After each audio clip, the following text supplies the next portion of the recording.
The clouds parted over the Isles of Boreas. It was time to choose. The rebellion was in trouble. Ravens were scouting for the secret rebel base. They needed a game-changer. Pieces of the Sky Ripper had surfaced. Reynardo knew that using it could go catastrophically wrong, but he was sure he could figure out how to use it safely. Also, a temple had risen out of empty desert. The Iblis stone was hidden there. It was a dangerous artifact. It could corrupt its user into a bloodthirsty monster. Maybe he could find a way to use it, to take its power without surrendering to its wickedness. And also, his old friend Lapino needed rescuing. Of course, Reynardo had a pretty strong suspicion that Lapino had betrayed the rebellion, and he had a gut feeling that he needed to use that to his advantage. Reynardo finally realized that Lapino was a traitor to the cause, and maybe Reynardo could use that somehow.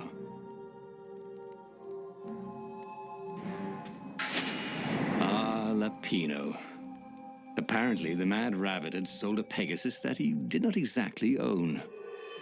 Lapino always wiggled out of trouble, given time. But he was out of time. Lapino's frantic message said that the Ravens were going to kill him for being a rebel spy. And that he had a clever plan. If the fleet reached him first, they'd string him up for that. Never mind the winged horse. Or so Lapino had told him over the far speaker anyway.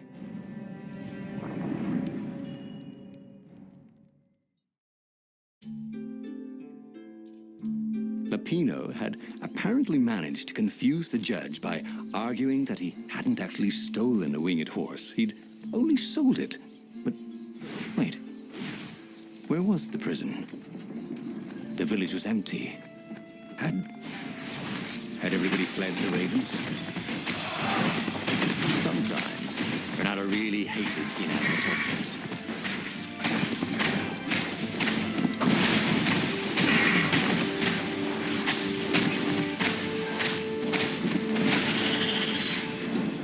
That was odd.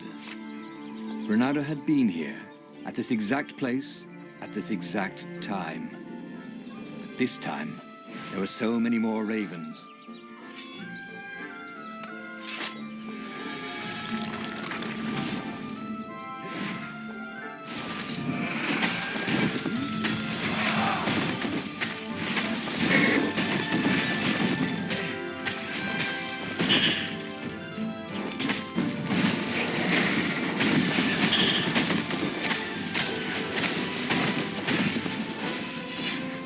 Ravens were landing everywhere. The advance guard. He'd better get moving. If they got to Lapino first, they'd eat him for breakfast. Or a snack. Ravens weren't picky. If they got hungry, they sometimes forgot to interrogate their prisoners. Even top spies like Lapino. Well, unless he really was a traitor, obviously. Then they'd probably pin a medal on his chest.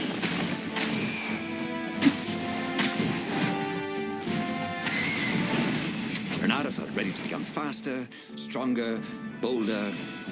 If only he could figure out which.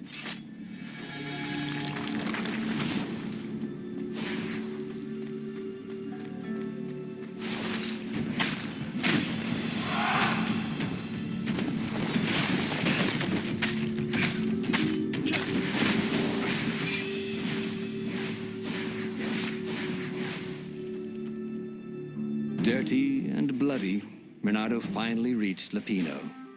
The rabbit was practicing his shuffle. Reynardo recognized the cards. It was Lapino's favorite deck. Oh, I thought you were in danger. I am. The Ravens are coming. Oh, the prison thing. Right, yeah, we see this guard owed me 53 ducats, so we made a deal. They're very reasonable people, actually, for weasels. Now, I got a brilliant plan to kidnap Zenobia. We capture Zenobia, we find out what she knows. And that's the whole war right there. Easy peasy, lemon squeezy. Capture the Emperor's greatest general, who happened to also be a deadly sorcerer, and, oh, his only daughter? That would be worth it. And it would be nice to see her. He'd always had a soft spot for her. And He felt sure she had one for him. On the other hand, he could still get to the core of the Sky Ripper, even if he couldn't get the whole thing. It must have great power. To make the Sky Ripper, the Transcendent Emperor had wrapped an armature around the eye of a god. Reynardo had already let that armature slip away to save Lapino's life. But even its core, the eye torn from a god, surely they could fashion a great weapon from that. The core of the Sky Ripper? Lapino's excited. That's an actual thing that we could just go and get. You've been busy. He sure had. Reynardo told him all the things he'd been up to. Soon they got to talking about old times, about wages they'd won and lost, and scrapes they'd barely got out of. It was good to be back with his friend. True, the core was capable of terrible, uncontrollable destruction. But this time, he was sure it would work great.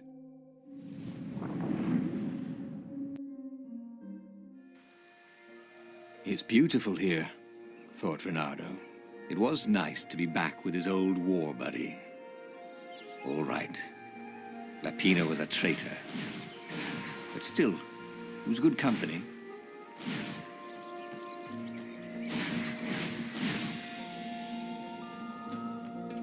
Ice walls only let you through if they knew you were cool.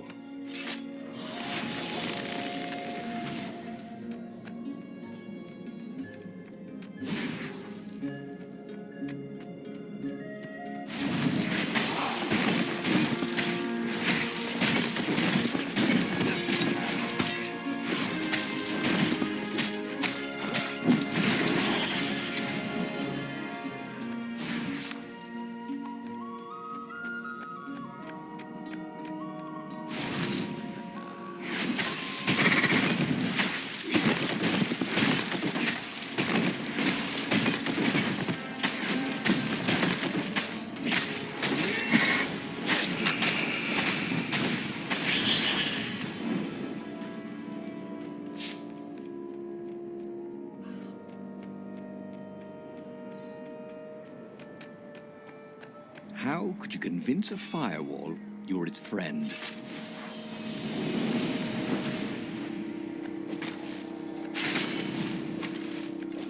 You almost never saw wild gogglers together like this. The toads had to train them not to peck each other to death. So these had to be imperial gogglers. That meant ravens were up ahead.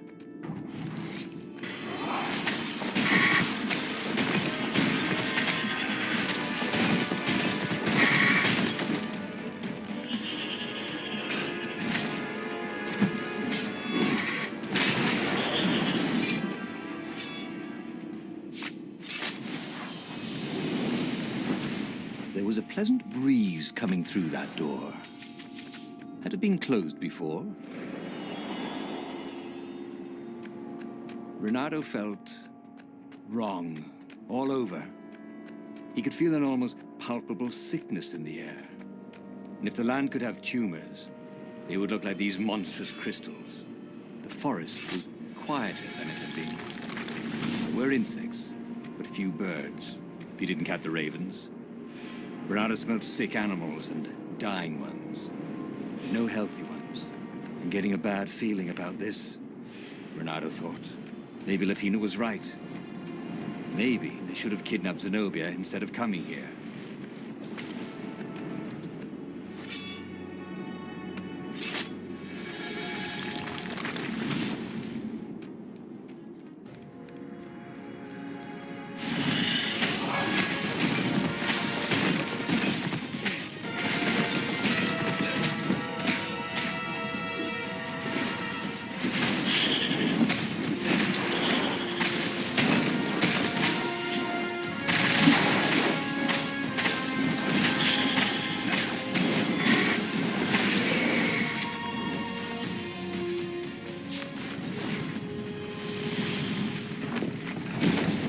As he held the radiant icosahedron, Reynardo felt queasy, like dozens of tiny worms were nibbling his insides. It wasn't healthy to be so close to the eye of a god. How could he use it? He could take it to the observatory. The scientists there could tell him how to harness its ancient power. But honestly, Reynardo ached to get away from it. He brought the core back with him to the Farfarer. But honestly, Reynardo ached to be rid of it. Tell you what, said Lupino. I'll take it to the observatory. You attack the Imperial outpost. The Imperial outpost was a vital communications node. Taking it could shatter the Empire's ability to coordinate. And it would be full of secret plans and maps and maybe even rebel prisoners.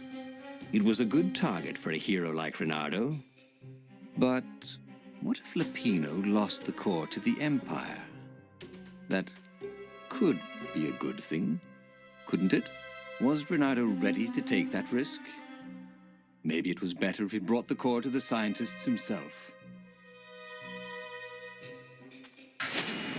Trust me, Reynardo, you won't regret this.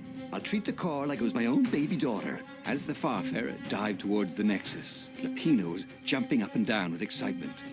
"Stop rabbiting around," Reynardo said. Lupino just stared at him. The moment the ship landed, Lupino leapt off the ship.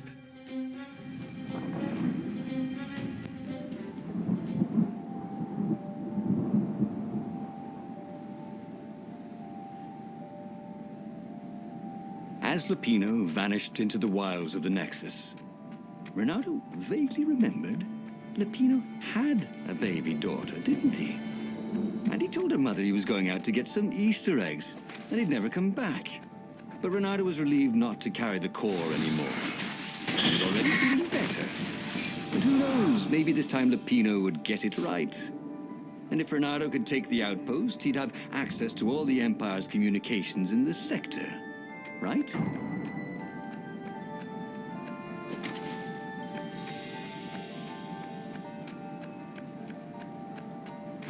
Shall we dance? Go on, the lead, Raven.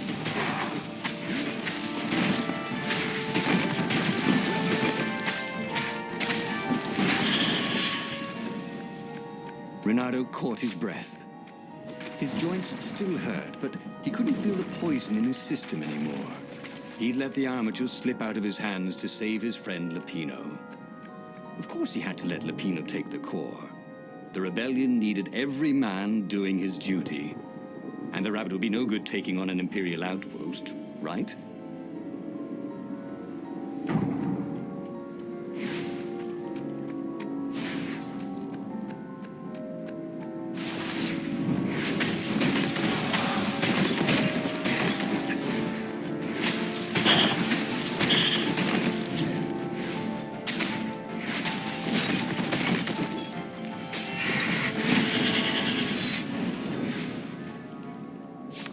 Reynardo took the outpost with a song in his heart.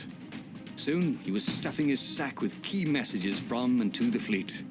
Then the Farspeaker Toad chortled a new message. The observatory had been sacked by ravens. Lupino and all the scientists had been taken to the mountains. Why? Why had he trusted Lupino again? And now the Empire had the core. Reynardo hailed the rebel base to warn them. But their Farspeaker didn't crowd back. Was the base under attack too? Lupino would have to wait. The core would have to wait. Reynardo had a very bad feeling that something was going terribly wrong at the rebel base. Its location was secret, but secrets can be discovered.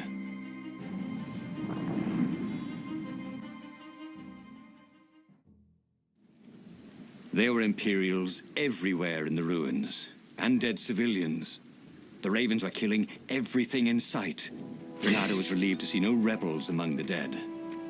Maybe the secret base was still secret, but there were huge burn marks on buildings. What monstrous weapon was the Empire using here? The core had great power. Had they harnessed it somehow, even though they didn't have the armature?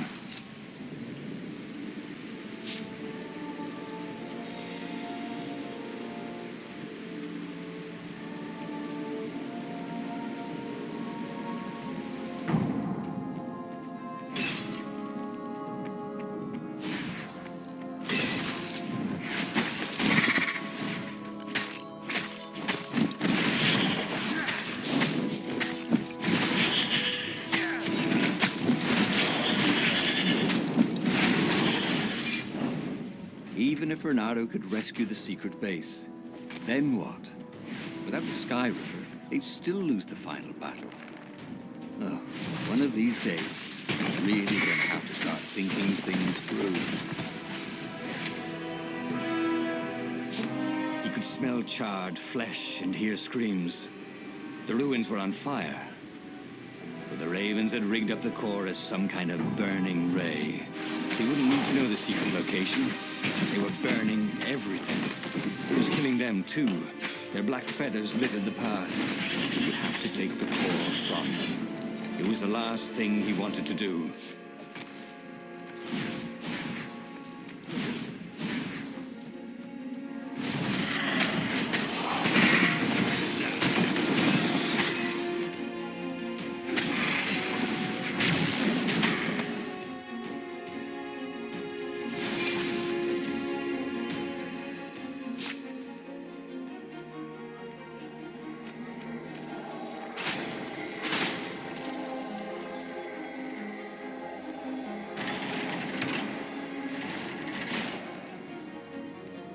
The rebel base seemed quiet.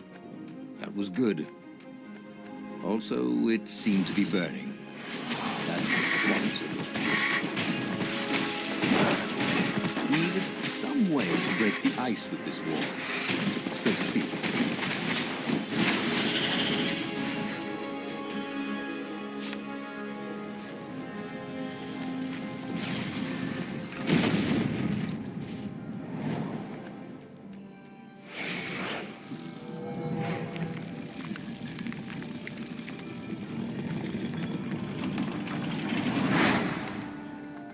As the last raven fell, Reynardo felt worse than he ever had.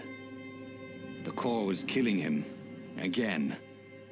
The council members cautiously came out into the smoke. You saved us, Croaked the speaker.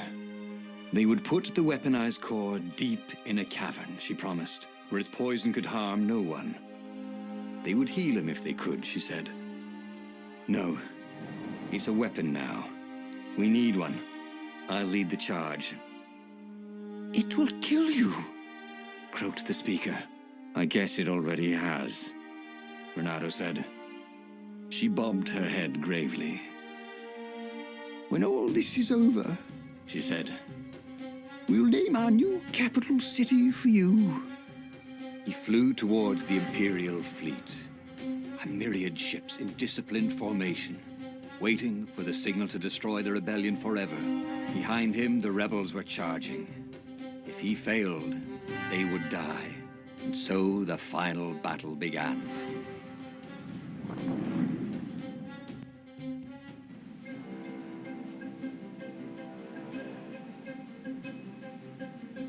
Everything hurt.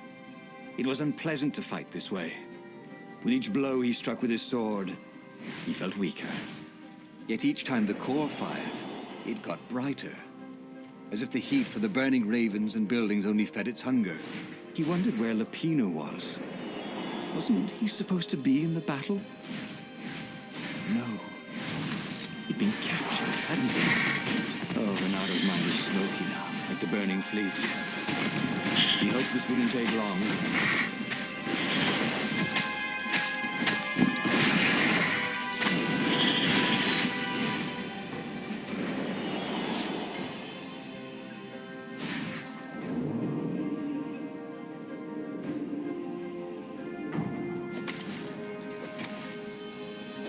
Oh, hey. Just looking red spots on your feathers.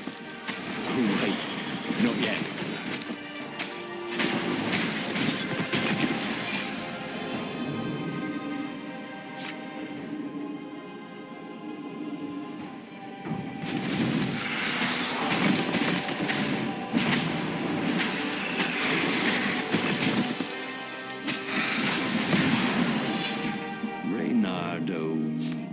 Reynardopolis. Vulpus Major. Nardo. If they were going to name a capital city after him, well, he just wished he had a better name. Where was Lapino? He missed Lupino's bitter outbursts. Or did he? Lupino had gotten him into this mess, hadn't he? The core was a wonderful weapon. It swept fire across the fleet. Ravens exploded in its gaze, and with every heartbeat it grew brighter. He would die. But he would die every inch a hero. Spectacularly, changing history like the legendary heroes of lore. Or was it yore? I couldn't remember anymore.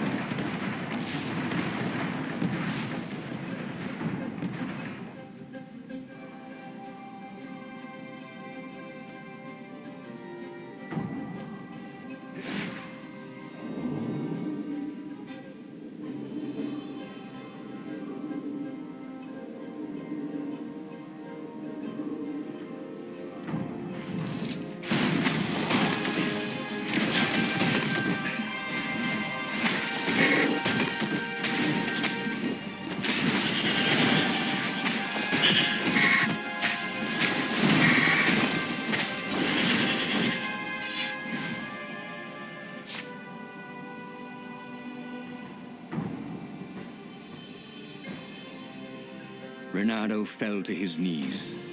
The Emperor's bodyguards were lined up before his ship. Fierce ravens, all. And Zenobia. She was conjuring. He could not take another step. All he could do was fire the core. The ravens, Zenobia, the ship, all burst into flames, disintegrated, and blew away. So they had one, after all. The core grew brighter. He shielded his eyes, but he could still see it through his sleeves and through the flesh of his arm. And then he felt heat as the fire grew to consume both fleets. And then he felt nothing. Oh, again? But he already had all the secrets he needed. He was sure of that. He must have not used them the right way. What was the best, worst mistake he could make? Probably trusting that traitor Lupino.